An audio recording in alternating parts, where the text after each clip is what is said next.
चला तर मग मंडळी, आपण ज्या भागाची आज वाट बघत होतो तो भाग आज आपण रिव्ह्यूमध्ये ऐकणार आहोत. तर मग या भागात मल्लिकाने लावलेली काडी आणि त्यामुळे समरचा झालेला गैरसमज यावर आनंदने त्याला दाखवलेला आरसा एकदम कडक सीन आहे हा. तर तुम्हाला माहीतच आहे की निकिताने स्वानंदी आणि समरसाठी अगदी मनापासून फुलांनी आणि दिव्यांनी रूम सजवून एक रोमॅन्टिक सरप्राईज प्लॅन केलं होतं. पण मल्लिकाच्या पोटातलं विष ओठांवर आलंच आणि तिने समरच्या मनात एक भलतीच खंत पेरली. या वयात हा सगळा काय बालिशपणा. मल्लिकाच्या याच टोमण्याने समरचा अहंकार दुखावला गेला. तो सगळ्यांसमोर चिडला आणि हा पोरखळ अंशुमन आणि सुशसाठी ठेवा, माझं हे वय नाही असं म्हणून तिथून रागात निघून गेला. बिचारी स्वानंदी मनातून पार हिरमुसली झाली. पण खरा ड्रामा सुरू होतो जेव्हा आनंद समरला गाठतो. आनंदने समरला थेट शब्दात सुनावलं, अरे समर, लग्नाचे आणि प्रेमाचे सुंदर क्षण अनुभवायला वयाचं बंधन नसतं. तू जर स्वतःला म्हातारा समजत असशील तर तो तुझा प्रॉब्लेम आहे. पण स्वानंदी वहिनी म्हातारी नाही आहे. पण स्वानंदी वहिनी तरुण आहे. तिची काही स्वप्न आहेत. तिचा विचार केलास का? तेव्हा समर ओरडतो की मी म्हातारा नाही आहे. समर आनंदवर ओरडला खरा, पण आनंदचे शब्द त्याच्या मनात कुठेतरी खोलवर लागले. आता निकिताने समर आणि स्वानंदीची सजवलेली रूम जशीच्या तशी मल्लिकाच्या सांगण्यावरून अंशुमन आणि सुशच्या खोलीत शिफ्ट केलेली असते. जेव्हा सुश आपल्या खोलीत येते तेव्हा ती रूम पाहून एकदमच थक्कच होते. फुलांची एवढी सुंदर सजावट पाहून तिचा आनंद गगनात मावेनासा होतो. तिला वाटतं की तिच्या नवऱ्याने म्हणजे अंशुमनने तिच्यासाठी हे सरप्राईज ठेवलं आहे. ती मनोमन सुखावते आणि बोलते, माझा नवरा जगातील सर्वोत्तम नवरा, वर्ल्ड बेस्ट हजबंड आहे. हा आनंदाचा क्षण कॅमेऱ्यात कैद करण्यासाठी ती लगेच आपला फोन काढते आणि सोशल मीडियासाठी एक छानसं रील बनवते, ज्यामध्ये ती तिच्या नवऱ्याचं कौतुक करते. रील बनवून झाल्यावर ती पुन्हा एकदा कौतुकाने त्या खोलीकडे पाहत राहते.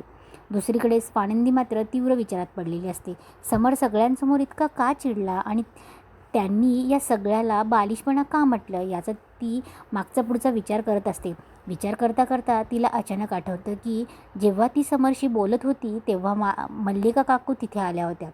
स्वानंदीच्या मनात पक्क होतं की नक्कीच काकूंनीच समर यांच्या मनात काहीतरी भरवलं असणार आणि त्यामुळेच ते असे वागले. पण स्वानंदी हताश होते, कारण तिला ठाऊक आहे की ती समरला मल्लिका काकूंबद्दल काहीही सांगू शकत नाही. समर राजवाडे हे पुराव्याशिवाय कोणावर विश्वास ठेवत नाहीत आणि सध्या तिच्याकडे कुठलाही पुरावा नाही आहे. स्वानंदी याच विवंचनेत असताना तिथे निकिता येते. निकिताच्या मनात खूप गिल्ट, अपराधीपणाची भावना असते. ती स्वानंदीला म्हणते, बघ ना स्वानंदी, मी तुझ्यासाठी किती प्रेमाने हे सगळं प्लॅन केलं होतं, पण काकूंनी आयत्या वेळी डाव साधला आणि त्या सगळ्या वस्तू घेऊन सुशची रूम सजवून टाकली. समर असा का वागतो गो? मला खरंच खूप वाईट वाटतंय. सॉरी हं. तेव्हा स्वानंदी निकिताला थांबवते आणि म्हणते, निकिताताई, तुम्ही का सॉरी बोलतायत? यात तुमचं काहीच चूक नाही आहे. निकिता जेव्हा समरच्या या अचानक बदललेल्या स्वभावाबद्दल आश्चर्य व्यक्त करते तेव्हा स्वानंदी तिला खरं काय ते सांगते. स्वानंदी मल्लिका काकू समरशी बोलायला आल्याचा तो प्रसंग निकिताला सांगते. ते ऐकल्यावर निकितालाही सगळा प्रकार समजतो. ती म्हणते, बरं झालं तू सांगितलंस. ती बाई खरंच घरात फूट पाडण्याची एकही संधी सोडत नाही. जाता जाता निकिता आपल्यासोबत आणलेली काही मोजकी फुलं स्वानंदीला देते आणि आता या फुलांचं काय करायचं ते तू बघ असं म्हणून तिथून निघून जाते. निकिता गेल्यावर स्वानंदी ती फुलं व्यवस्थित बाजूला ठेवते आणि स्वतःला सावरून पुढे जाण्याचा निर्णय घेते. ती आरशासमोर तयार व्हायला उभी राहते. आरशात स्वतःचं रूप निहाळताना तिला समरने दिलेली एक जुना सल्ला आठवतो. समर तिला म्हणाला होता, एक सजेशन द्यायचं होतं, तुम्ही या साध्या टिकलीऐवजी जर चंद्रकोर टिकली लावली तर खूप छान दिसेल. त्या गोड आठवणीने स्वानंदीच्या चेहऱ्यावर एक हलकीशी लाघवी लाज उमटते. समर रागवलेला असला तरी त्याच्या आवडीचा आदर करत ती आपल्या कपाळावर सुंदर चंद्रकोराची टिकली लावते. ज्या चंद्रकोरीमध्ये स्वानंदीचं रूप आणखीच खुलून आणि अतिशय सुंदर दिसू लागतं. तिकडे स्वानंदी तयार होत असताना मल्लिका मात्र आपल्या विचारांत मग्न असते. ती स्वतःशीच पुटपुटते की समरच्या एका साध्या प्रपोजलवर स्वानंदी एवढी उडून का चालली आहे. ती मनातल्या मनात स्वानंदीला इशारा देते, तुझं हे उडणं जास्त दिवस टिकणार नाही स्वानंदी, बघ असतो. तेवढ्यात तिथे मल्लिकाचा मुलगा अंशू येतो. तो प्रचंड चिडलेला असतो. तो आल्या आल्या चिडून विचारतो, मॉम काय चाललं आहे हे सगळं? मल्लिका आश्चर्याने विचारते की अरे काय झालं? तेव्हा अंशू वैतागून सांगतो, माझ्या रूमची काय दशा करून ठेवली आहे तुम्ही? त्यावर मल्लिका त्याला दटावते, बोलते ए डोक्यावर पडलायस का? तुझं आणि सुशचं नवीन लग्न झालं आहे ना, मग तुम्ही दोघं किती बेस्ट कपल आहात हे जगाला दाखवायला नको का? अंशू वैतागून म्हणतो, काय यार मॉम. त्यावर मल्लिका लगेच त्याला ओरडते, ए मला यारबीर म्हणू नकोस हां, आई आहे मी तुझी. आणि एक गोष्ट नीट लक्षात ठेव, काही झालं तरी मला समर आणि स्वानंदीला जवळ येऊ द्यायचं नाही आहे, कळलं? चल निघ आता इथून. अंशू रागाने तिथून निघून जातो. अंशू जेव्हा आपल्या खोलीत येतो तेव्हा ती सजवलेली रूम पाहून त्याचा पारा अजूनच चढतो. तो पुन्हा चिडचिड करायला लागतो. तेवढ्यात तिथे सुश अगदी आनंदाच्या भरात येते आणि अंशूवर गुलाबाची फुलं उधळते. ती प्रेमाने बोलते की आय लव्ह यू अंश. पण अंशू तिच्यावर जोरात ओरडतो, ए काय चाललंय हे, काय उधळलंस माझ्यावर? सुश बिचारी भाबडेपणाने बोलते, फुलं उधळली आणि तुम्ही पण माझ्यावर अशीच फुलं उधळा ना. हे ऐकून अंशूचा ताबा सुटतो आणि तो म्हणतो, हा बालिशपणा मला अजिबात चालणार नाही, कळलं? इडियट आहेस का? थोडं तरी डोकं आहे का तुला? सुशचा चेहरा एकदम उतरतो. ती रडवेली होऊन विचारते, अहो असं काय करतायत तुम्ही? माझ्यासाठी एवढी छान रूम सजवली आणि आता असे का वागतात? अंश तुमचं माझ्यावर प्रेमच नाही आहे का? असं म्हणून तिथेच ती नाराज होऊन बसते.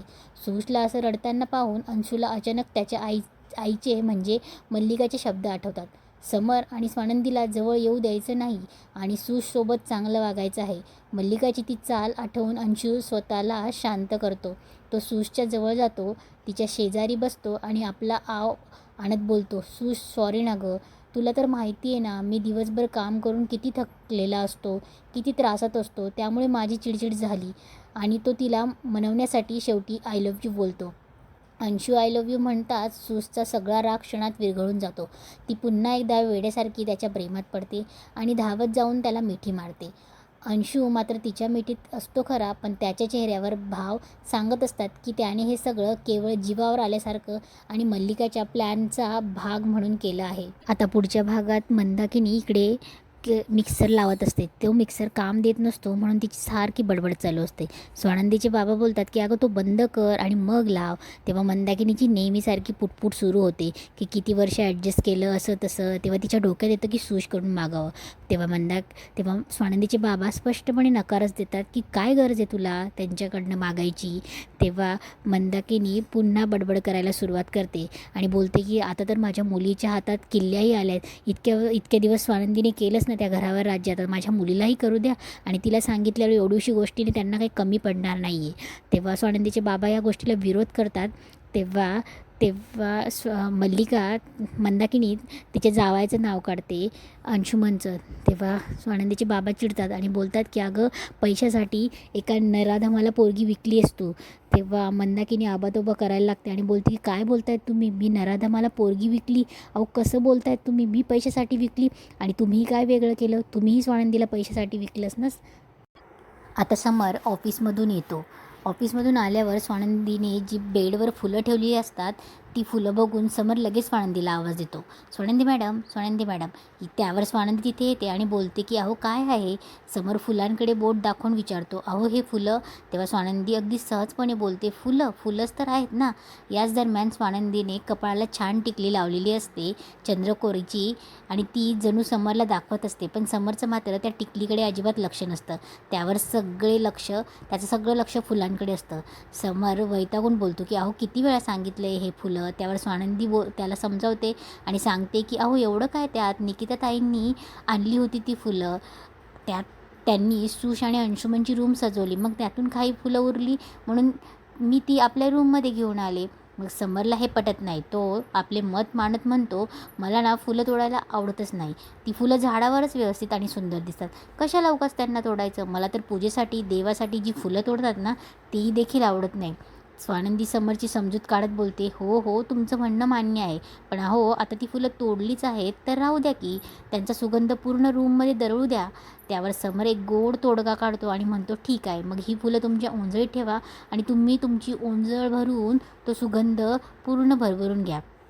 यानंतर त्या दोघांमध्ये रोमॅन्टिक संवाद सुरू होतो. दोघंही एकमेकांकडे पाहत असतात. स्वानंदी मनातील भावना बोलून दाखवते, काय आहे ना, तुमचा असा स्वभाव आहे ना म्हणून मी तुमच्या प्रेमात पडते. अशा प्रकारे स्वानंदी समोर आपल्या प्रेमाची कबुली द्यायला सुरुवात करते. समर उत्सुकतेने तिला विचारतो आणि अजून स्वानंदी पुढे बोलते, तुम्हाला माहिती आहे का मी तुमच्या प्रेमात कधी पडले? तेव्हा समर बोलतो की अहो सांगा की मग. तेव्हा स्वानंदी बोलते की माझ्या बाबांच्या वाढदिवसाच्या दिवशी जेव्हा तुम्ही माझ्या बाबांच्या वाढदिवसाला त्यांचा आवडता सिंगर महेश काळे यांना घेऊन आले होते आणि तो तुमचा मित्र होता. दुसऱ्या कोणासाठी एवढं कोण करतं ना. बस तेव्हाच मी तुमच्या प्रेमात पडले आणि त्यानंतर हळूहळू मी तुमच्या प्रेमात कधी आणि कशी वाहून गेले हे मला माझंच कळालं नाही. स्वानंदी हे सगळं बोलत असताना समर तिच्याकडे अगदी रोखून एकटक पाहत असतो. स्वानंदीच्या हातात फुलांच्या पाकळ्या ताट असतं. ती बोलता बोलता पुढे जायला निघते आणि अचानक तिचा पाय घसरतो. ती पडणारच तेवढ्यात समर तिला घट्ट पकडतो. त्याचवेळी स्वानंदीच्या हातातले जी फुलं असतात ते उडतात आणि दोघांवर फुलांचा वर्षाव होतो. दोघेही एकमेकांच्या डोळ्यात डोळे घालून पूर्णपणे हरवून जातात आणि याचं सुंदर असं रोमॅन्टिक वळणावर आजचा एपिसोड संपतो. तर मग मित्रांनो, आजचा एपिसोड खरंच मन जिंकणारा होता. समरची निसर्गाबद्दलची आणि फुलांबद्दलची ती हळवी बाजू आणि दुसरीकडे स्वानंदीने महेश काळेंच्या प्रसंगाची आठवण काढून दिलेली ती गोड प्रेमाची कबुली. जुन्या आठवणींना उजाळा देणारा हा सीन खूपच भारी वाटला. आणि शेवटी झालेल्या तो फुलांचा वर्षाव, क्या बात है. समर आणि स्वानंदीची ही केमिस्ट्री तुम्हाला कशी वाटली? स्वानंदीने अखेर मनातील भावना बोलून दाखवल्या, यावर तुमचं काय मत आहे हे मला नक्की कमेंट करून सांगा. आणि जर तुम्हाला माझा हा रिव्ह्यू आवडला असेल तर व्हिडिओला लाईक करायला विसरू नका आणि तुमच्या मित्रांसोबत शेअर करायला. आणि विण दोघांतली ही तुटेना या मालिकेचे असेच डेली अपडेट्स आणि रिव्ह्यूज सगळ्यात आधी पाहण्यासाठी आपल्या चॅनलला आत्ताच सबस्क्राईब करा आणि ती बेल आयकॉन नक्की दाबा. भेटूया पुढच्या एपिसोड रिव्ह्यूमध्ये. धन्यवाद.